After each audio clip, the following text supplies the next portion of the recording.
coming up with $200 to buy a phone that they already have. Yeah. They already have the phone. It was I mean, that's what these people are doing. This is not new people walking into the store to buy a phone for the first time. Oh, do you guys sell cell phones? No. These are people that have the iPhone 4 that can't spend $200 fast enough to buy an iPhone 4S. But I will say this, Johnny, I never had a Mac product in my life. I mean, I had this humongous Apple computer in college. I mean, yeah, I heard that, right. The size of a wall.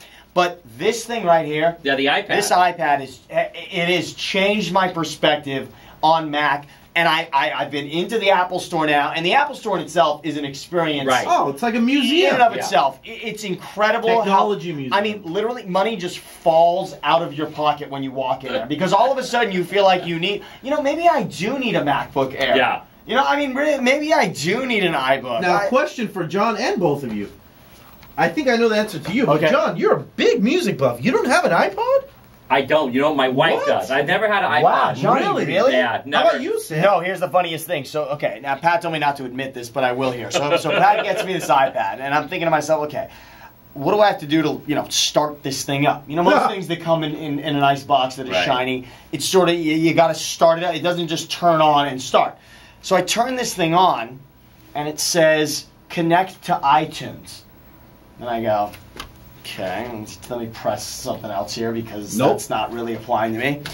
Nothing. I try the cool Mac, like swafting across to the next page. Right. No. Nothing. Connect to iTunes. Okay, I'm going to turn it off and turn it back on again.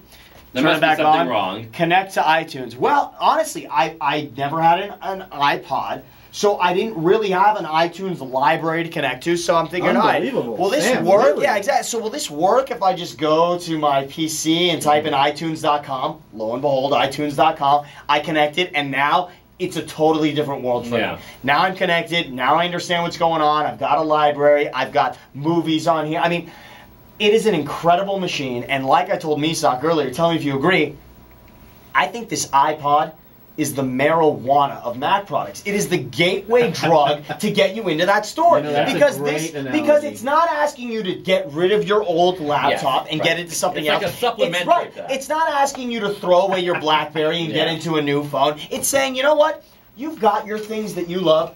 Keep those. Yeah. Go ahead and keep those. But you know what? Does your PC make something like this? Does it make something that can literally buy anything on the internet, watch anything on the internet at the touch of one button? And the other thing is, I will say this much. Everything I want to do on any other computer now, I am upset that it doesn't have just an app for it. The fact that I actually have to go to a web page and type something in, the apps are incredible. Everything that I want to do on the internet that would normally require me typing in an entire address, then going to the page I want, is now an app. Let's say, for instance, I want the scores on an NFL Sunday. Well, normally I would go to foxsports.com, then I would go to the NFL page, then I would hit scores. A lot of steps. That's 3 steps, right? Now, I'm not saying that's literally ruining my Sunday, but it's 3 steps. All of a sudden here, I've got 6 different scores just for the NFL that I can go to. Not to mention, if I have the Sunday ticket, I can watch I heard you say that. all of the games I heard you say that last week. right here. And last week, I was the man at the bar I went to. I was in New York at a Giants bar, of course. And, I mean, they've got the Giants game piped in there. Now, of course, a lot of people are watching the Giants game. But the way it works in most cities is you've got people that are fans of many different teams, and even if you're not a fan of the team, a lot of people are betting on other games, and more importantly, your fantasy team. You're watching many players on many teams. So all of a sudden, I look up and I realize there's 15 people behind me, and I'm like, what is this?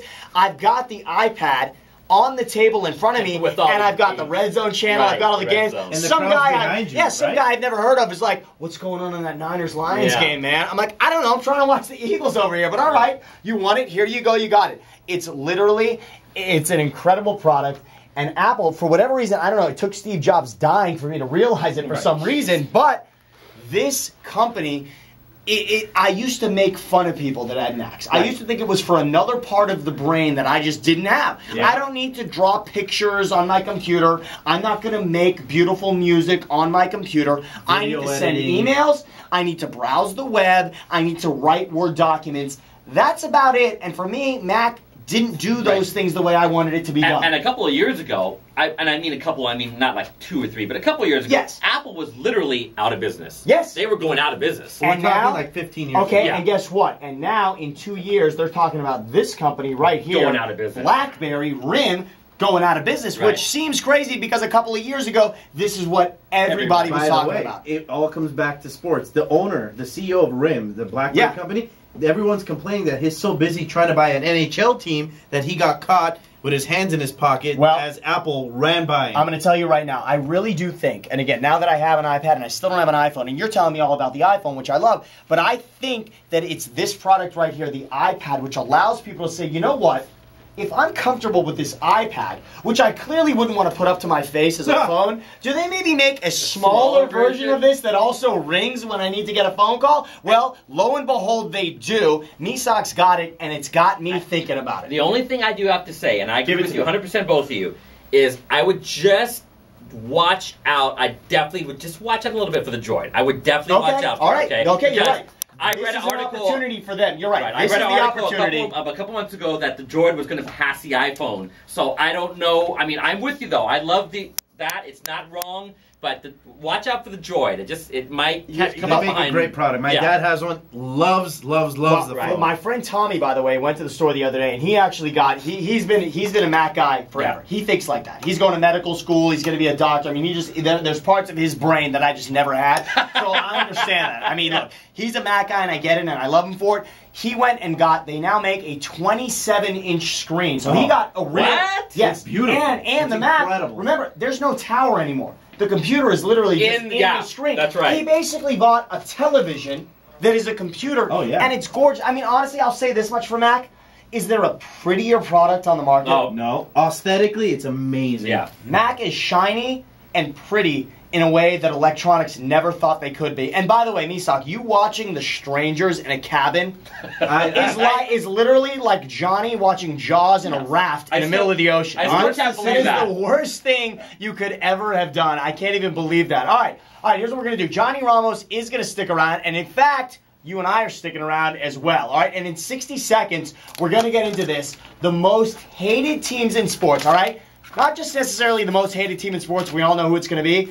But the teams that we hate the most, all right? The teams that we really hate the most, if we can pinpoint it to one, and I'm sure we can't. Yeah, and there's a reason, and to me there's a reason why they're the hatest team. Yes, and we'll tell you in 60 seconds, right here, 570 Raw, Sam Batesh, Misak Tokmanian, Johnny Ramos. We'll be back in 60. Give us a call, 866-987-2570.